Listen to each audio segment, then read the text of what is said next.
Welcome back, guys. Or if you're new to my channel, this is Automotive Anonymous, and that's the 2025 Mazda CX-30. But more specifically, this is a carbon edition, which means it has polymetal gray metallic paint, which on a pretty sunny day like today, it actually looks really nice. But more importantly, this one does have the red leather interior, which is optional. And although this is one of the most up-and-coming subcompact crossovers that you can buy globally today, it's not perfect. So today, I get to share the good, the bad, and the ugly of the 2025 Mazda CX-30 to help you at home decide if this might be the right vehicle for you, or if you should leave it at the lot and look at the other subcompact crossover competition. So today, you can expect to see a walk around, all the specs, initial driving impressions, 0 to 60 on GPS, and then my final thoughts, and huge thanks to the Goody Motor Mazda Group for letting me borrow this one for the day.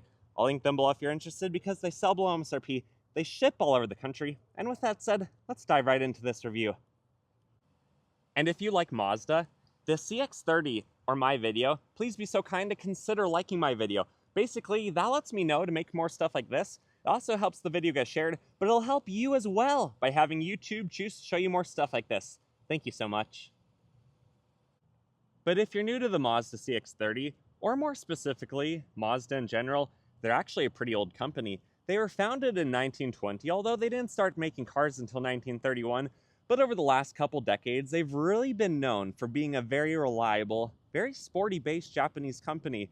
This Mazda CX-30, though, it's actually one of the new kids on the block. It came out just a few years ago in 2020 as kind of a progression over the CX-3, but it's really gained a lot of popularity. It is sold globally, and for instance, last year, 2024, they sold almost 200,000 units in the United States. That's where about 96,000 of those units came from, which is about 20,000 units more than the year previous, which is about 20,000 units more than the year previous to that.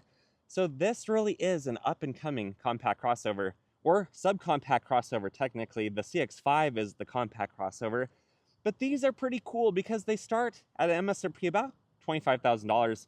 There are 7 trim levels, so a carbon edition like this is just about as loaded out as you can get without going to a turbo trim level and getting into some of the really high-end features. This MSRP is for around $30,000. It doesn't really have any extra options, so what you see is basically what you get if you just want the basic carbon edition. It MSRPs for around $31,000, and it's probably just about my favorite trim level, partially due to those red leather seats. And even though this specific CX-30 was assembled in Mexico, which when you usually outsource vehicles to be assembled there, it's kind of for a cost-saving measurement. Mazda, they are a pretty decent company. They sell over 1 million units a year, but they're not huge. They're not like Toyota, the biggest, selling over 10 million units. So they do have to save money where they can. Between R&D, you'll notice a lot of the design language of this is very similar to other Mazdas, and then their assembly procedures, trying to save a little bit more money, which they ultimately pass on to you. Because for about $31,000, this is a pretty darn good vehicle. It even is a top safety pick. So it has blind spot monitoring, LED headlights, adaptive cruise control, and a lot of other things that you're going to see throughout. But it does compete against some pretty hard-hitting subcompact crossovers, like the Subaru Crosstrek, like the Honda HR-V, like the Toyota CHR. But Mazda, like mentioned earlier, is kind of the sportiest one of the bunch, especially for the reliable Japanese automakers. Sure, it might not be as sporty as some foreign exotic cars like the Germans, like the BMWs, the Audi equivalents, but compared to the other Japanese cars, and especially the Americans, this really hits pretty high above its class, especially for its price point. There's really no surprise why Ferrari spent millions of dollars trying to design their own CX-30. But one of my personal favorite things about the CX-30 is just its size. These are really fun to drive around town. They're not very heavy, but they're heavy enough to be stable on the road. And they're about 14.5 feet long. The wheelbase is 8.6 feet, which is actually pretty decent for this class of vehicle. It is about 5 feet tall, 6 feet wide. This probably weighs around 3,400 pounds because it doesn't have the extra weight of the turbo on it.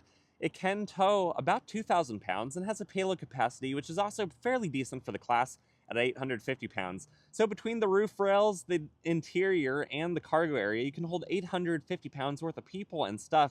It even has a really good mechanical all-wheel drive system, which I have a few videos of driving these in the winter, and they did surprisingly well. It also has 8 inches of ground clearance and a 409 final axle ratio in this naturally aspirated version. It can even do a full circle in 35 feet, which is pretty agile and about the same as a Subaru BRZ. And then the last few things to mention on here is the gas door is located on the driver's side, which I personally prefer. If you lock it in and leave it alone for a while, or it seems like when the vehicle's running too, the gas door is locked, so you don't have to worry about the bums trying to siphon any of your 12.7 gallons of regular octane fuel.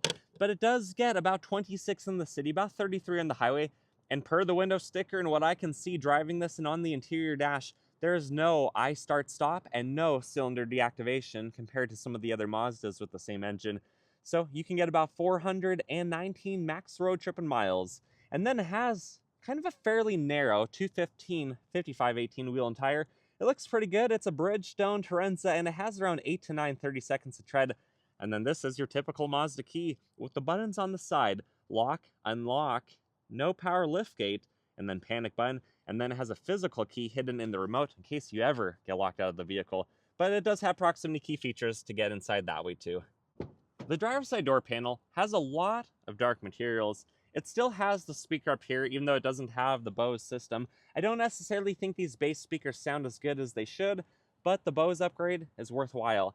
This has a pretty nice interior. It's all black materials though, which I wish there was a little bit more color beyond the fake chrome piece right there. At least that is kind of a nice leathery material, but I think it's going to soften up with time and when it's not 25 degrees out, because it is pretty cold out today. Nothing on the door sill. The mats are not yet installed. You have rubberized pedals, and thankfully you even have a dead pedal, hood release, knee airbag, and then you have a little bit of storage right here, some memory seat options, a few extra options on the dash, ventilation, lighting stock, leather wrapped, tilting and telescoping wheel, and then check this out. That's kind of what it's all about. The red leather seat, which even in the shade looks really nice. And my backpack over there is having a good time. And then you have a basic small size sunroof up top. Sitting inside here is also really nice. Mazda knows how to build a good interior. The windows though are kind of small. It kind of follows that sporty theme of interesting angles, interesting lines. For some weird reason, there's a ton of black plastic cladding on the exterior for being a small, kind of sporty, non-off-road vehicle. I have no clue why they did that, but it has the smaller windows of a sporty vehicle. Anyways, when you fire it up, you have a digital display in the center that you can change with the info button and do a few things to change around. Physical gauges on the side, leather-wrapped wheel, non-heated. The horn, kind of high-pitched, but it does the job. And it's a nice quality leather. You have good visibility. Out the front, you can see the LED headlights, even on this sunny day. The screen does not interfere with your vision. And I actually really like the scrolly dial, but more on that in just a second. This has physical climate controls, which are becoming harder to find. Heated seat right there. Wireless charger. I don't see any extra plugins right here, but you have some cup holders. Again, kind of like the CX-50. Why are they right here? You can't fit a gallon child-sized drink right there. Only small, reasonable-sized drinks, which I find interesting. The backup camera. The clarity is good. The trajectory lines do not move with the wheel, which is very unfortunate. And then this has sport mode or just off for regular mode. And then it has electronic parking brake.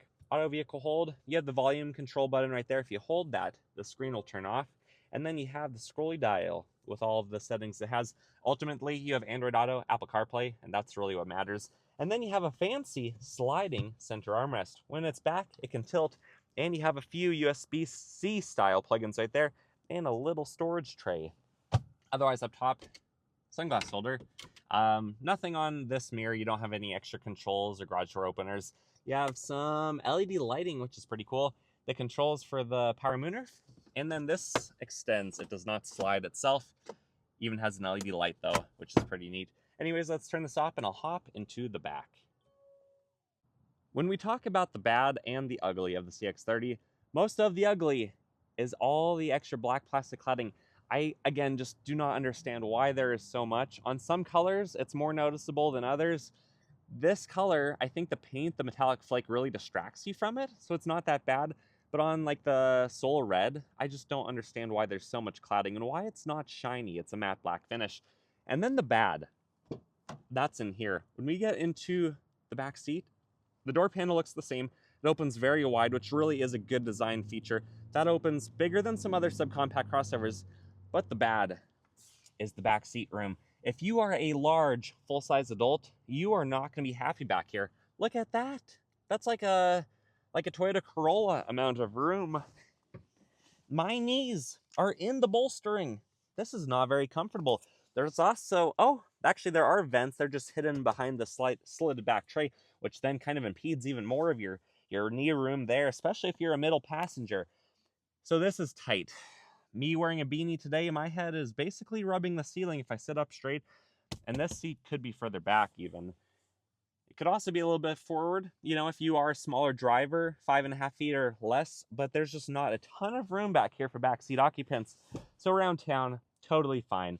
Beautiful interior. I love being back here, but on a road trip, going 3,000 miles across the country, I would not personally love this experience unless I had no other options. But at least there's red leather interior, and that's pretty cool. I think the back of the CX-30 looks very similar to a lot of the other modern Mazdas. Kind of looks like the taillights are the eyes. The symbol is the nose, and then you have just a smaller frowny face than you get on the CX-50. But you still have this wall of cladding for the bumper. It's not shiny. If they spent another $50 to make all the cladding shiny, I think that would have really helped out this vehicle. And then it really would have looked exactly like what Ferrari copied this on with their Ferrari SUV. Anyways, it's pretty easy to open the hatch. And for being a subcompact crossover, it's a very good layout for how you can access the room. And it's not super angled at the top to where the top is not usable. You actually have pretty good height and width on this. So it's about 20 cubic feet back here. You can fairly easily drop the seats. You just have to push the button and push it forward. And again, look at how that red color pops in the sea of black back here. You do have an LED light. You have some tie downs. You have all the all-weather mats here. And then there should be a temporary spare tire with all the tools on the periphery, the scissor jack, everything else to get it out of here. And some pretty good storage because some of these with the Bose system do have a subwoofer back here. So Mazda has really designed this quite well. 20 cubic feet back here. When the seats are down, there's 45. But if you're the lucky duck that gets to ride in the shotgun seat, the door panel, again, looks just like the driver's, minus a few of the switchgear controls. It's kind of an interesting handle design. Your hand can go right through there. It's actually kind of fun, and it feels very sturdy. There's also some piano black, which is what every automaker seems to be doing these days. It scratches easily, but it does look really nice when it's brand new. And then nothing on the door sill. The mat, again, is not installed. You have just a manually adjusted seat. My backpack is loving it. Really enjoying the heated seat because heated Mazda seats do a really good job. There's no transmission tunnel storage or above the glove box, but you do have this really cool vent layout that has, again, kind of some of that fake chrome design. Looks really nice. The glove box is a 2-level design, which is actually pretty cool and actually pretty large for this class of vehicle, but I don't see any 12 volts or any other plugins in there, unfortunately, which honestly really isn't that common. But let's come around to the front. I'll pop the hood and I'll show you what the 2.5-liter engine looks like. Under the hood of this one is a naturally aspirated 2.5-liter Skyactiv G engine connected to a 6-speed automatic transmission. This is a pretty good layout. It makes about 191 horsepower at 6,000 RPM, about 186 pound-feet of torque at 4,000 RPM. It is transversely mounted, so the serpentine belt is on the side. You can see it right there, holding on to the alternator. There's an engine mount right there. If this was a turbo, it would basically look exactly the same under the hood, but you'd also have a turbo under the extra high heat shield right there. Overall, all the accessories, everything is really on the periphery. You have the battery back here. The weight balance of this car is pretty good, adding to the sportiness of it. You can see that the engine's kind of just above the axle in the front equivalent. And induction side on the front of the car, exhaust obviously on the rear. This takes 0W20 engine oil, the dipsticks right there, and overall, it's a pretty nice vehicle, a pretty nice power plant. This engine, though, looks way bigger in the CX-30 than it does in the CX-5 and the CX-50 because those are wider, longer vehicles. Anyways, let's drop the hood and actually take it for a drive now. Initial driving impressions of the 2025 Mazda CX-30. So I can't believe it's been so long since I've driven one of these for a full review. There's a lot of reflection on the speedometer on the glass covering, but I love these gauges. I love how timeless they are, even though the center is digital. Visibility on the front half of the vehicle is actually pretty decent. Mazdas aren't necessarily known for huge windows. The back visibility, it's definitely a little bit worse, but because this vehicle's not that long, you can see right down the center with the rear view mirror. The side mirrors, while looking sporty, are also huge, so I have tons of visibility there. And overall, just the driving experience of this vehicle, is really nice. I do wish this one had lane keep assist and lane tracing assist, but the cruise control worked pretty well earlier. The speaker quality on this base model is not fantastic. I did have to have it up about halfway on the volume just to hear it over the road and wind noise, which I'll be quiet for a second so you can listen to the road noise. It's not too bad on this pretty well paved road, but because this is a Mazda, it handles better than most crossovers. It's sportier, stiffer suspension, but with that, you do feel more of the road. It's not going to be as cushy as some other vehicles. It's not going to be as soft as you might be hoping for, but it sure feels good to drive. Accelerating, turning the wheel, this thing feels really good. And if you have to have a back seat, regardless of how big it is, this feels like a very fun, small, compact crossover, or subcompact crossover, little SUV to drive. Honestly, there's a lot of things that this does really well, but one thing that it does not is the placement of those cup holders. I can't fit as large of a drink as I would like, but my backpack doesn't seem to mind. I guess I'm just gonna have to have two small sippy cups in front to accommodate that. But if you have another passenger who is more animated than my backpack, they might not like that as much. There's a little bit of a bump right here. Let's see how it does at the speed limit of 50. Yep, you could feel that for sure. But the suspension, you know, it's what you get. The stiffer the ride, the better it's gonna handle. And this thing being able to do a full circle in 35 feet, this thing just loving to take corners, I think is worth it. But check one out for yourself, of course. Otherwise, I'm gonna go find my private road and do a 0 to 60. 0 to 60 in the 2025 Mazda CX-30. Density altitude's 2,100 feet, so this is down on power about 7%. We're in sport mode. I'm gonna do a little bit of a brake rev. Let's see what it can do.